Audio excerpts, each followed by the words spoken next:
I'm Jillian Michaels, and you're watching Behind the Brand. Today I'm here with fitness guru Jillian Michaels. Jillian, welcome to the show. Thank you so much for having me. Do you think entrepreneurs are born or are they made? Is it something we can learn? Oh, gosh, I think to a certain extent it is a product of nature and nurture. And I don't mean for that to sound like a cop-out, but intrinsically it depends on your ability to tolerate risk.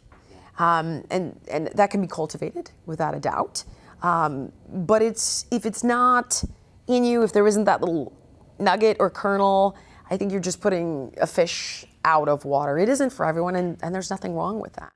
That's kind of what I figured out was, I mean, it took me a long time to come to terms with the fact that I am an entrepreneur. I mean, I get antsy, I like to do different things.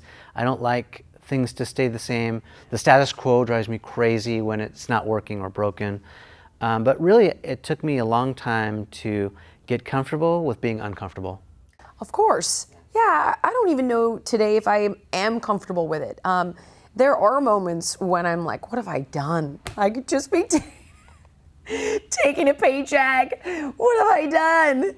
Sold your soul. Yeah, exactly. Yeah. I have those moments more often than not. But at the end of the day, when it works, right? When the arrow hits the target, that's when you go, okay, right, this is right. This is why I do this. This is what I love. Can you talk about one of those times where you just feel like you really blew it? And I ask that in the context of, I know people who are watching this show, sometimes we get stuck in this analysis paralysis, right? Like, I'm gonna wait till it's perfect and then I'm gonna launch my company or do my idea. Yeah. And then we never do it. Tomorrowland person, I call them. Right. Or I'll be happy when. Sure. Right. And so we're waiting. And tomorrow never comes, because the only way to arrive at that eventual outcome is by taking action now. That's right. So talk to us about maybe an experience or a time, a period where you felt like, man, I'm really blowing it right now. And then how'd you break through that? God. Well, unfortunately, they never end. There have been so many of them. And it could be shows that got canceled. It could be books that didn't work, tours that didn't work. And I do find that when you try to get out of that box that people put you in, it's far more difficult. If you stay in the niche and it's like, no, I know you as this, you do this.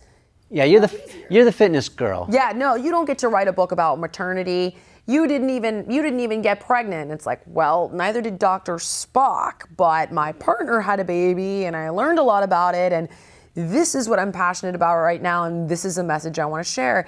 And to a certain extent, you have to say, look, if it's not a commercial success, if the book doesn't work, and I don't know yet, it's out in November, but if it doesn't, then you know what? I wrote it because I loved it. I knew what I wanted to say, and if it helps one person, then that's enough. So there is, when it comes to being an entrepreneur, you do need to make money, but also there are certain elements of it that are a labor of love. I think passion is critical.